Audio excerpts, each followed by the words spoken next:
Fellow conspiracy realist, in 1967, the tiny fishing community of Shag Harbor up in Canada became ground zero for one of the most infamous UFO sightings in modern Western history. And it was spooky season, y'all. It was October. Oh, and here we are in spooky season now. So kind of weirdly appropriate. Is it already spooky season? Yeah, it's called Summerween. Yeah. It's always Halloween in America. Let's roll it. From UFOs to psychic powers and government conspiracies, history is riddled with unexplained events. You can turn back now or learn the stuff they don't want you to know. A production of iHeartRadio's How Stuff Works.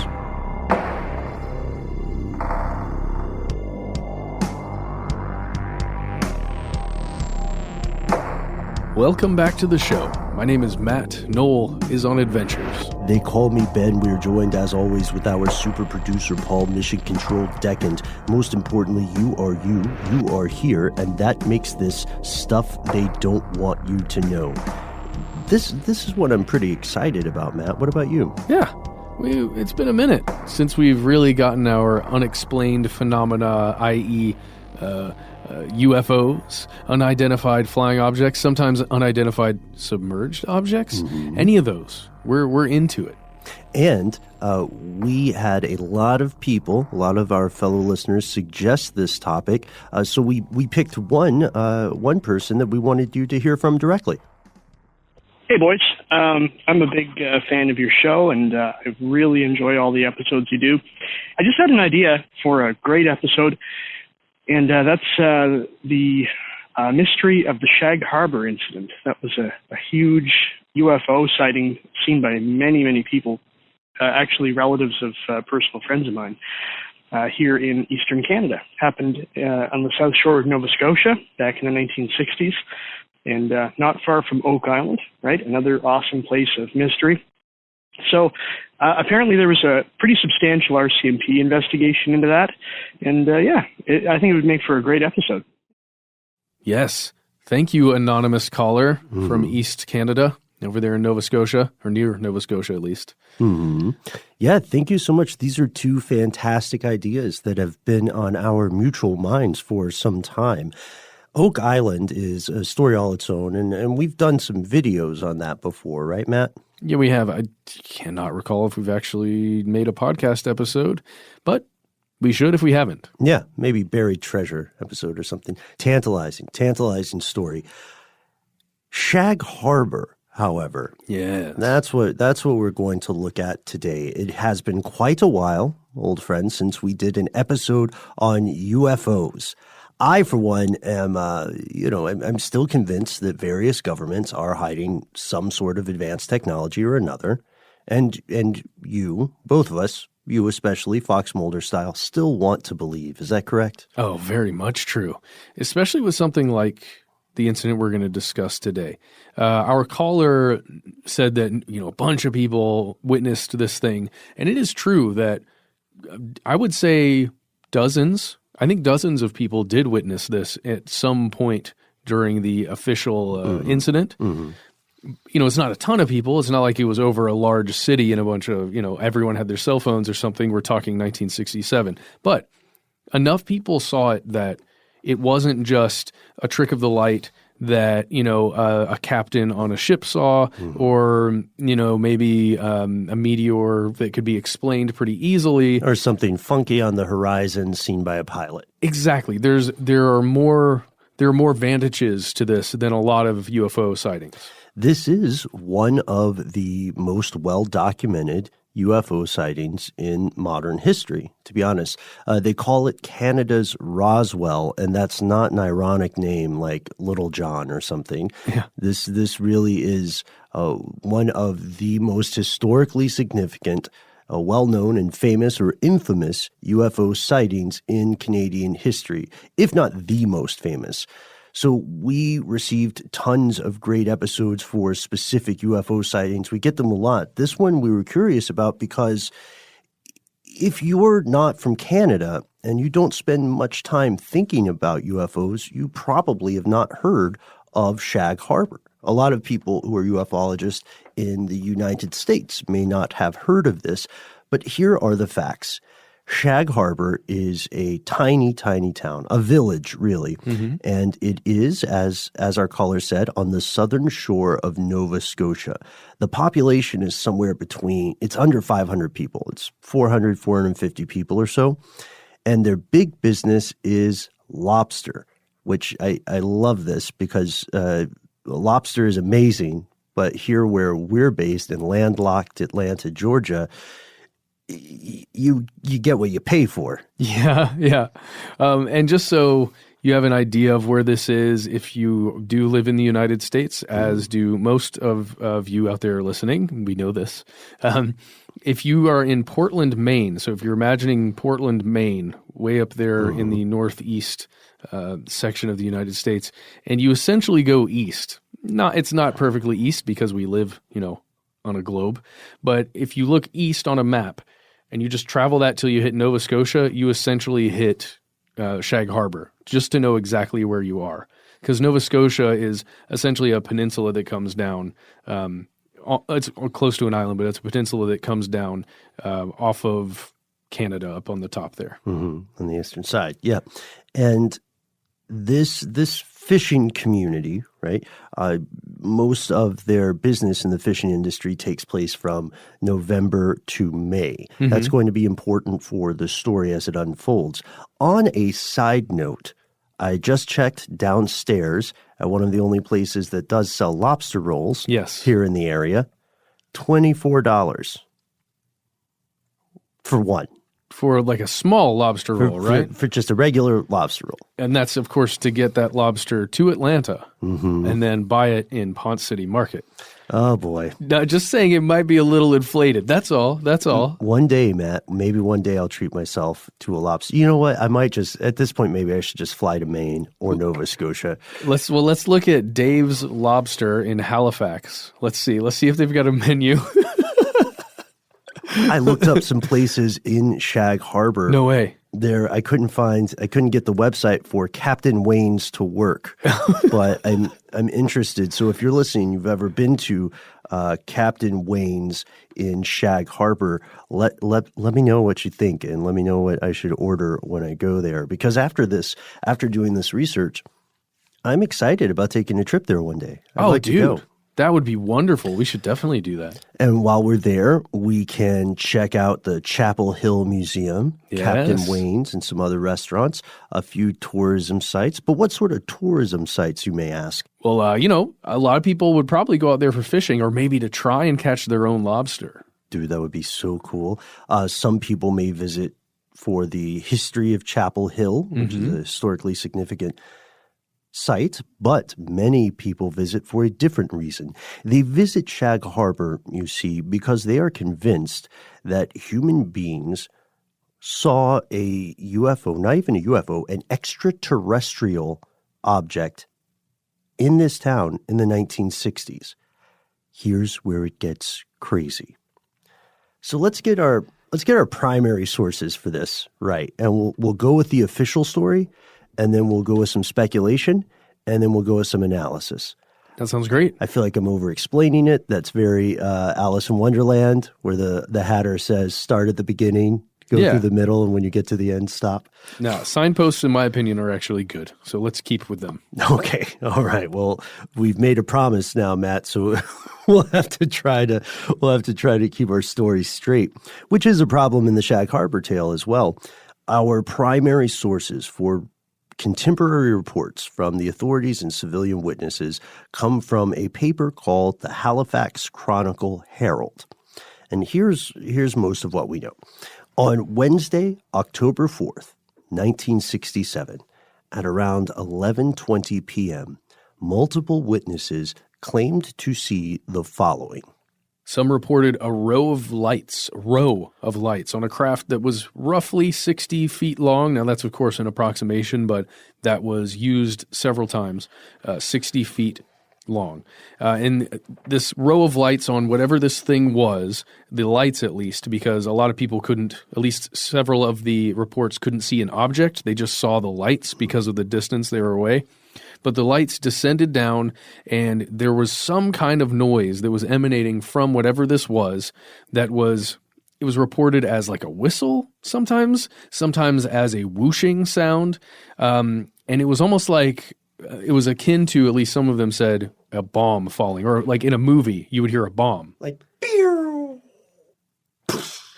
Exactly. And it was descending down, right? And then it hovered over the water out there at Shag Harbor, or right outside of Shag Harbor, essentially, hovered over the water just momentarily, and then it began to submerge. And there were some really weird details we're going to get into here with how the light functioned or didn't function. It was very strange, but let's continue along. Sure. Yes. The object, or the lights, whatever this was, submerged into the Atlantic Ocean, a famously large body of water. Which, by the way, if you are in Shag Harbor, to your east, nothing but water. That's it. Yeah, exactly. And emergency crews, primarily the Royal Canadian Mounted Police, or the RCMP, as our caller mentioned earlier, they arrived within 15 minutes or so they're not fooling around. They reasonably assumed this was a plane crash at first, so lives could be on the line and the clock is ticking. The Coast Guard later joins in the search. Initially, civilians and authorities, the way the story goes, noted a thick yellow foam, or specifically a glittery yellow foam. A local fishing boat captain said this was about 80 feet wide, the swath of foam, and it's important to remember that he made this observation in the darkness based on his unaided eyesight. According to the records, no one obtained a sample of this strange substance. So even today, we don't know what it is. We can guess, but we don't know. For about 3 days, the authorities search the bottom of the harbor, and they have no luck. They find nothing. No bodies, no debris, bupkis. They also find, when they contact Halifax and other regional authorities, that no planes were reported missing. And with that, the incident seemed set to be a flash-in-the-pan headline. Local radio reported it.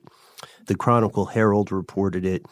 But it seemed like an unusual sighting that, like thousands and thousands of others, would eventually end up being little more than a footnote in regional history books. This is the important thing. So this happens in 1967, right? It's 2019 now, and this is a world-famous UFO incident. But in, let's say, 1977, this was not the case.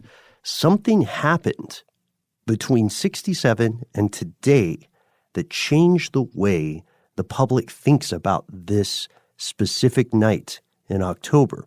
And you know, I know I'm setting us up here, but we will tell you what that moment is. We found it. But for now, let's look at the facts. That's the gist of the story, and there are a couple of problems with it, a couple of contradictions. If we rely just on the articles from the Chronicle Herald, what do we find? We'll tell you right after a quick word from our sponsor.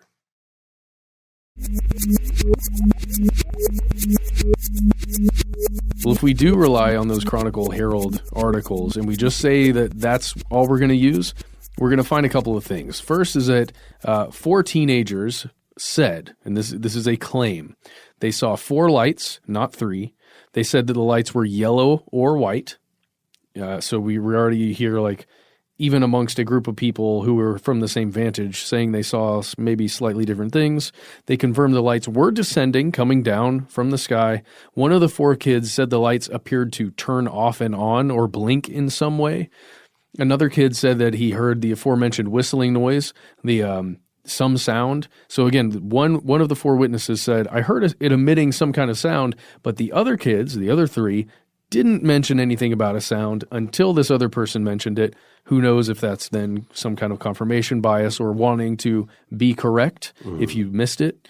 Another teen said he heard a loud noise when the lights appeared to hit the water, so some kind of boom or splash. That's where you kind of get that end of the bomb sound. Mm-hmm. And, you know, if it was a massive object and it impacted the water, there would be some kind of sound. Sure, yeah. It just depends on how far away you are if you could hear it, essentially. If it were indeed a craft 60 feet long, no matter how light it was, it would make an audible noise. 100%. If a UFO falls in the water and no one's around, does it make a sound? Yes. Another thing you're going to find is that a whole separate group of people, in this case a couple other teenagers, said they saw 3 red-orange lights this time. So rather than white or yellow, descending again from the sky, forming a line at a roughly 45-degree angle. Now, these two, this pair, they were actually driving when they saw this, and they didn't stop the vehicle, and the lights just kind of passed out of view as they're driving around. And you're probably somewhere near the coast over there, and just they're going to be gone, even if they're descending down. So we at least have 2 vantage points, specifically from the Chronicle Herald, specifically teenagers. And this isn't the end of our witness list. This is just where the witness list gets a little bit, at times, murky. But picture yourself looking at an aerial map of Shag Harbor. And you can pull one up right now. Now, zoom out and take in a bigger region into your aerial view, and there's Halifax, okay? So local radio stations reported a glowing object had been seen by a bunch of people who called their newsrooms, and they reported witnessing strange glowing objects flying around Halifax at around 10 p.m. So what is our established timeline at this point? When did the impact hit the water? Have we established that yet? Would be it would be before midnight. Oh, yes. But after 11:20. Exactly. Okay. So an hour and change beforehand, all over Halifax, and I've been, as you said, like not a significant distance away, but far enough away. An hour before that, you see lights, glowing objects. Got it. Right, yeah, and it would be helpful for us to say that distance, right? It's about from Halifax, Nova Scotia to Shag Harbor, Nova Scotia, you're looking at about 255 kilometers or 158 miles. So that's pretty far. That's according to distancebetweencities.net. Oh, that's great. That's just their thing. Unless it's a driving distance of some sort. Right. So the radio stations are reporting this, and they're not the only ones. Air Canada Flight 305 noted something strange on the left side of their plane at 7:15 p.m., and they called it a brilliantly lit rectangular object with a string of smaller lights trailing the object. At 7:19, the pilots noticed a sizable silent explosion near the object, and 2 minutes later, another explosion occurred, and it faded to a blue cloud around this thing, whatever it was they saw. So oh God! So when I read that and I read that, all I hear is force field of some sort that got hit or like reacted. Okay. Yeah. So we know they saw something unusual, but we don't know necessarily whether that is tied to this stuff that happens hours later. This is where we want to introduce our first book, the one that people would consider conspiratorial. Doug Ledger wrote a book called Maritime UFO Files, and in this book, he claims that additional witnesses exist. Daryl Dorey and his sister Annette and Daryl's mother were sitting on their front porch when they noticed a large object maneuvering above the southwestern horizon. The next day, Daryl writes a letter to the Royal Canadian Air Force Greenwood base commander asking what was flying over the water that evening, because I've never seen anything like it. And yes, so we've got, 2 people who saw something and they reported it, which is, always good, especially reporting it to a commander of a base with the Royal Canadian Air Force. That's pretty cool. It's good to know. But then you turn to our next witness, Captain Leo Howard Mercy.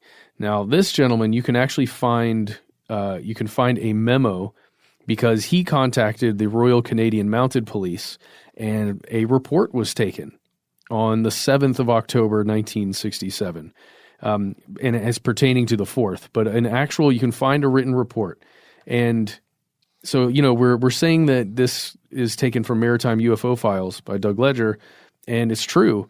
But a lot of times when you're reading a book like that, it's hard to know whether the sources are legit or real, right? In this case, they most certainly are. So Howard Mercy, Captain Leo Howard Mercy, he was looking at his radar. He's standing on his ship, and he's looking at 4 blips on his Decca radar. They seem to be stationary. But then, he says, well, I want to see what this is. He looks out, and he sees about 28 kilometers from where he is on his ship. He could see 4 bright lights in, again, kind of a formation, like a rectangular formation, roughly, is what he was estimating. And then the entire crew of, I think it was nearly 20 fishermen who were with him on his ship, they went out, they got on the deck, they watched this thing, this object, whatever it is, this group of objects. They watched it, and it was in the northeastern sky, and then this guy, Mercy, radioed the Rescue Coordination Center at the harbor master in Halifax, and he asked for, something like, hey guys, what's going on over there? And it was one of those things where he reported knowing that the Air Force conducted, testing out in that area where he was looking.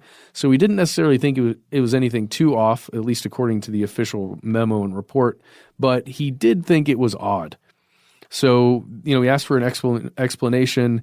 He filed this report with the RCMP, and that was about it. At the end of the report, it is noted that he is considered to be a reliable type individual, that's a quote, and bears a good reputation in his community. So that's something that was noted by the RCMP, the Royal Canadian Mounted Police. So, which is just them saying that he's considered a credible reporter. He's not pranking people. He's not a crazy, paint huffing maniac who calls every weekend.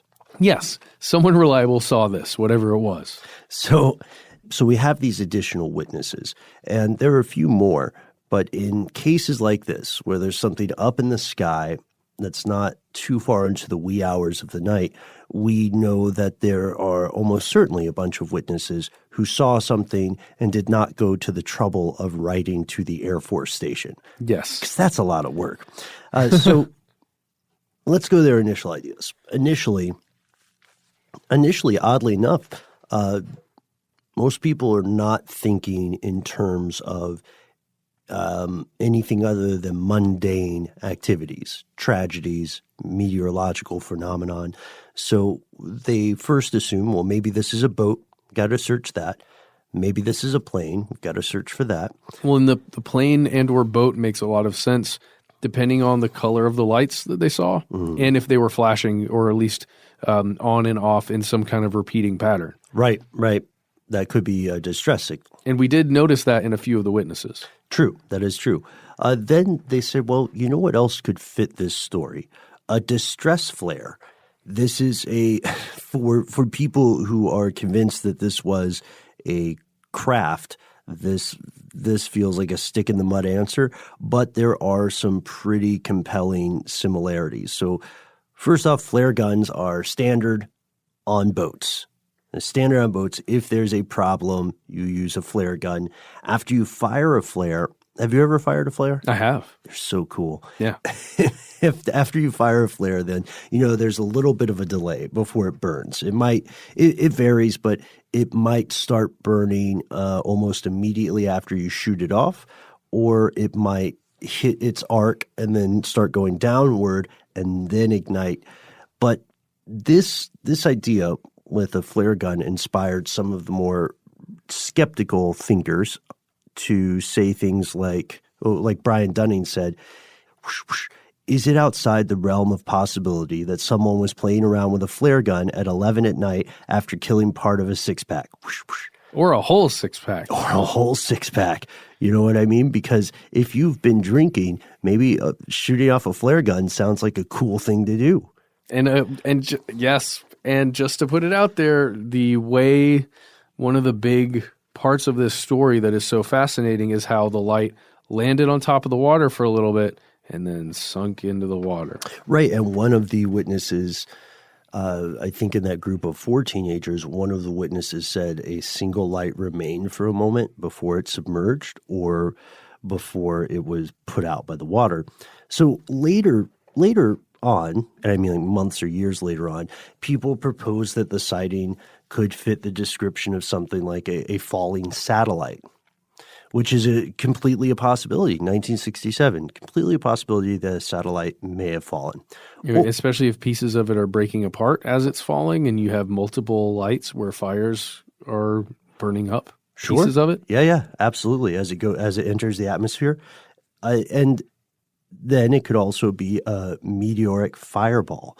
So like a falling satellite, meteors frequently break up during their fall, and that could also look like a line of lights.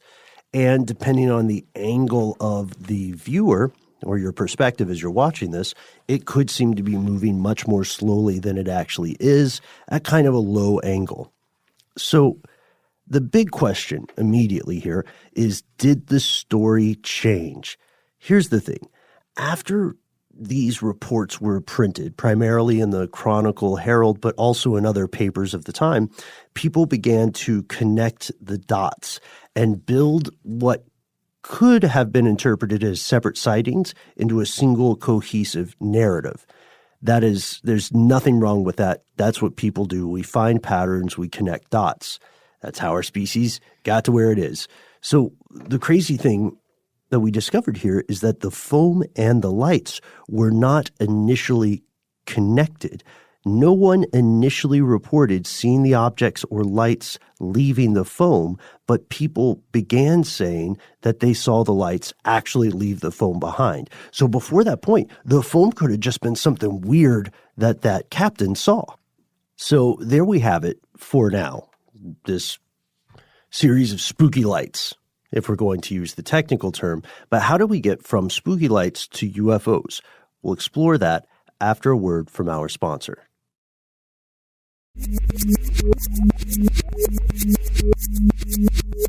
And against all odds, we have returned. How did this transform from spooky lights to genuine concerns about extraterrestrials being sighted? Well, according to a couple of different sources, this story did not actually take off in the national and international sphere until decades later, until 1993, when a ufologist named Chris Stiles said that he witnessed UFO around the same time and place, several weeks after the initial sighting. He co-wrote a book called Dark Object, the world's only government-documented UFO crash. In this book, Stiles and his co-author, Doug Ledger from earlier... what was that book called? The Maritime UFO Files. Yes. So in this book, Dark Object, Stiles and Ledger claim that what people saw that night in Shag Harbor was a spaceship, not just an unidentified flying object, but an unidentified submerged object, or USOs. Those are my favorite. Yeah, you introduced me to that concept. And they further trace the path of this object after it submerges in the ocean. They say that after it went underwater, it traveled about 70 clicks northeast to a U.S. Navy facility called the HMCS Shelburne. At the time, the HMCS Shelburne was a support compound for offshore sonar array that was meant to detect submarines. It's part of an anti-submarine system. And this was also part of a larger global network. Back to the book. The authors claim that this USO, unidentified submerged object, met up with another ship underwater. They were monitored by the U.S. Navy, and then they were eventually launched into space. For the record, as near as we can find, Ledger and Stiles were the first people to propose this idea or to posit this series of events, and we couldn't find what their sources were for this claim. But if you did have information about this, let's say you got it from someone's last words on their deathbed, someone's, no one's ever heard of this before, but this happened. You would be the first person to ever report that. The problem is, why would there be no reporting of that kind of incident, that kind of thing, unless it's just completely redacted and held because it's, national security kind of situation. So it's one of those things we always talk about. We'll get into it a little later, but it's not provable. Right. It's not provable either way. Right. We know that there's enough evidence to say that people definitely saw something. We know little else. Yep. Because even the mundane explanations are not perfect one-to-one fits. You know what I mean? So in the case of the flare, if it were a distress flare, we would have probably found an object, right, from which that was shot. If it were a prank by someone who had too much to drink or was just out living their best life on the coast. Didn't even have to be a prank, just somebody messing around. Then, how do we explain the fact that no one came forward? Will we just say that they were so terrified that they decided to take this secret to their grave? Because I don't know. I don't think they would have gotten in serious trouble. But maybe they freaked out because they saw all the law enforcement and rescue responders out there. Maybe they were like illegal lobster poachers, and they didn't want anyone to know. Yeah, doing illegal flare lobstering. Well, yeah, they're flaring for lobsters. You know, that's that old standby. Flaring for lobsters. It's our new T-shirt. Yep. So we've got these claims from these authors, and there are more. There are more arguments or theories around, but the claims of Stiles and Ledger are probably the most well-known on that side of the fence. Let's go to the official word, because those of us who may say, well, I'm more of a skeptically minded person, and I'm convinced this is a flare, we have weird news for you. The government disagrees. The Canadian government was not convinced. On October 6th, a couple of days after the incident, a Colonel W.W. Turner issued a memo where he said, quote, "The Coordination Center conducted preliminary investigation and discounted the possibilities that the sighting was produced by an aircraft, flares, floats, or any other known objects." And he got that. This is weird. This is probably the strangest piece of trivia I learned doing this. He got that from a telex, an early kind of form of fax sent from a Coast Guard ship. And it was very short and to the point. Essentially it was like telegraph language where they said, we searched for this with nil results. And we searched for this other thing with nil results. All that means is, while they're not totally ruling it out, they're saying they didn't find anything that supports any of those mundane explanations. So even though they didn't find anything, they still didn't feel that the normal explanations fully explained everything. And this sounds sinister, right? It could be seen as a very sinister thing, but we also have to remember it's kind of predictable. If it were a flare, they're searching the ocean for a flare. Wait, you mean you can't just dive down there easily with a snorkel and grab it? It's not like a video game. Oh, It's dang. not like a mission where you can snag something in the video game. And It's so true. You'd have to have such specialized equipment to even get to the bottom of the ocean there, if you could. And then from that point, you're just going to look for a flare that could be have carried, that's if it makes it to the bottom. If it is a flare. If it is a flare. What if it was some, extraterrestrial species, just probe, like small little probe, spherically shaped or something that's designed to go down to the bottom of the ocean? Oh, and then disappear? Yeah, like burrow into the sand in the ground there. Okay. Like if that's what it was, you'll never find it. Maybe that's true with the technology they had at the time, right? LiDAR. But now we have LiDAR, yeah. And I think some relatives of Jacques Cousteau actually traveled up a few years back to Shag Harbor to film a documentary about the Shag Harbor incident. Oh, snap. So they'll be bringing with them technology that did not exist in the late 1960s. They'll also be working with one of the original members of the dive team that explored the incident when it occurred. Cool.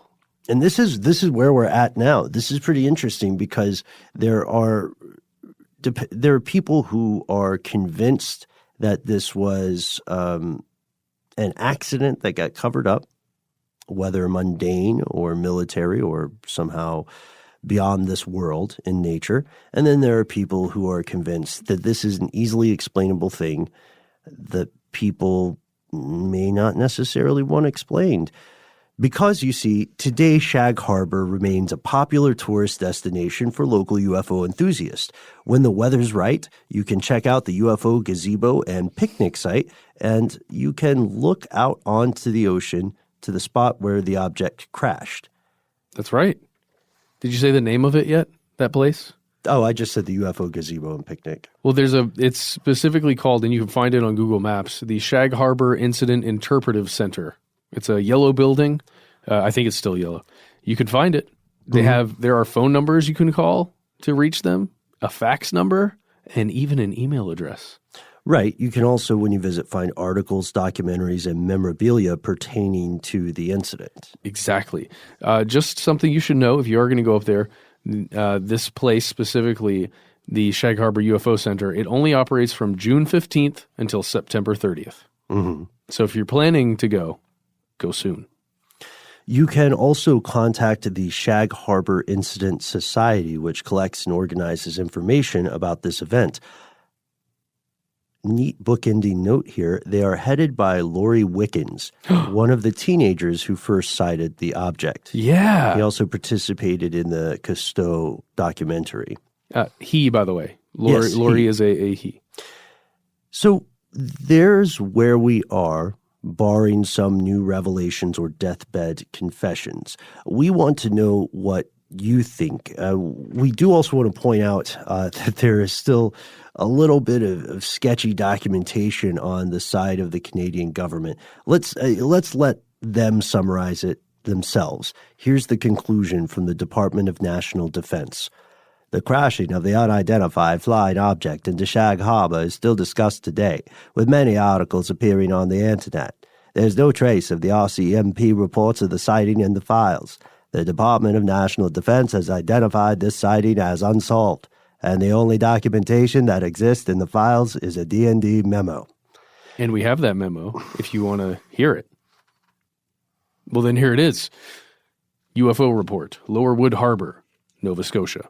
An RCMP corporal and 6 other witnesses observed what they believe to be an unidentified flying object off the southwest coast of Nova Scotia, Canada, on the 4th of October, 1967. The object was described as approximately 60 feet in length and was flying in an easterly direction when first sighted. During their observation, the UFO descended rapidly to the surface and made a bright splash as it struck the water. For some time after the impact, a single white light remained on the surface. The RCMP corporal endeavored to reach the floating white object, but unfortunately, before he could reach the location, the object sank. A search of the area failed to produce any material evidence which would assist in explaining or establishing the identity of the object.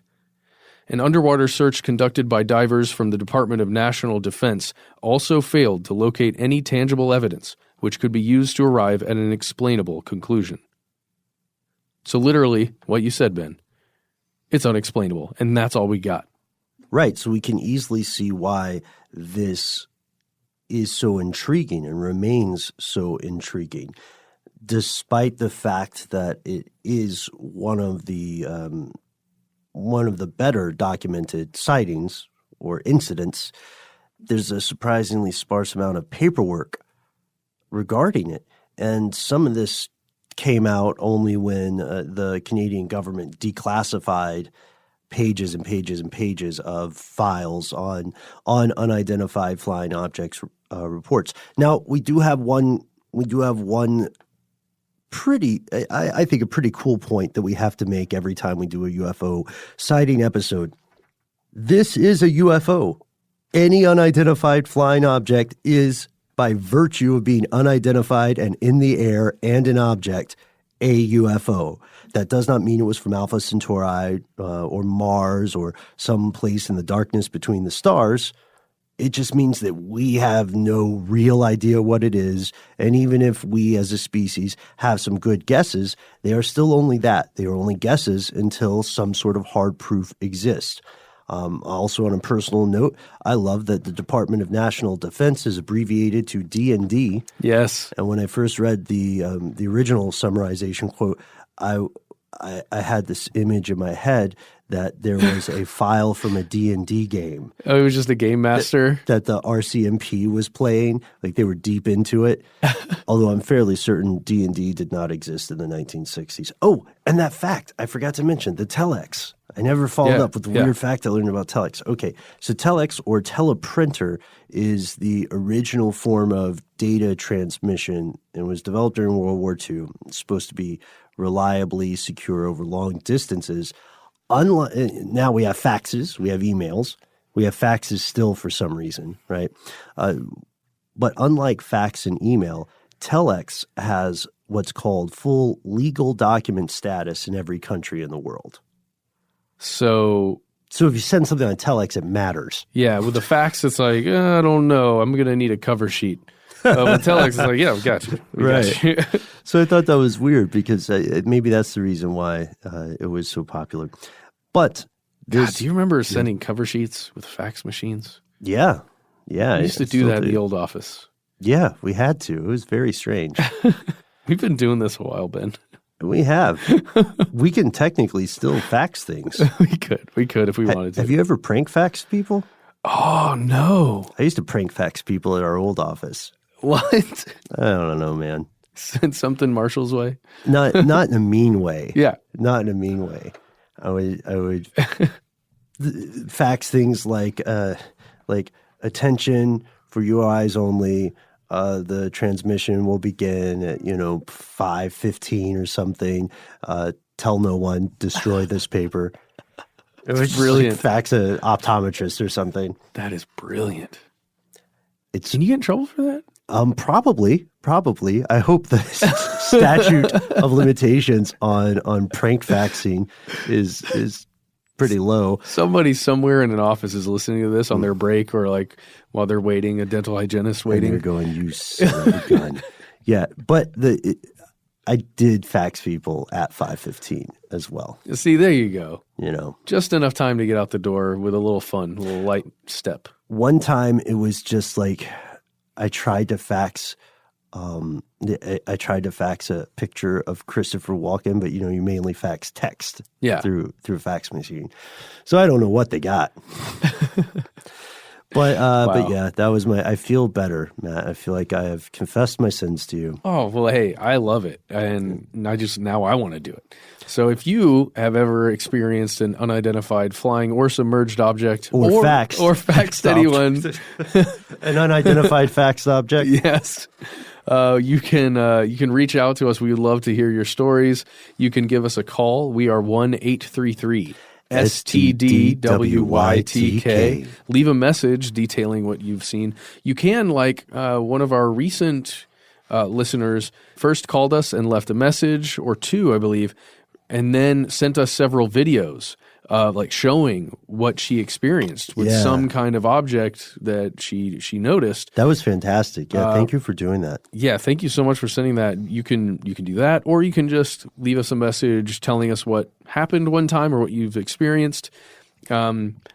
You can do all that stuff, or you can reach out to us on Instagram, where we are Conspiracy Stuff Show. And Ben, you are... I am in a burst of creativity at Ben Bolin, so you can follow me to see me get kicked into and out of various countries on various misadventures.